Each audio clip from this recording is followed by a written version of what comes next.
такі осінні замальовки. Подивіться, як подружилися чорнобривець, бачите, і настурція. Ось вони поряд, один з одним. Подивіться, тут рядом притулилась ще вазончик, а от настурція ще там виглядає. Ось вони так поряд, все літо прожили.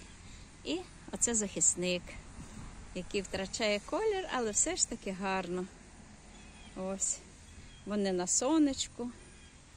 І ще моя кольорабі, ну вже хай сидить, скільки буде цій капусточці часу, стільки і буде. Гарного вам настрою!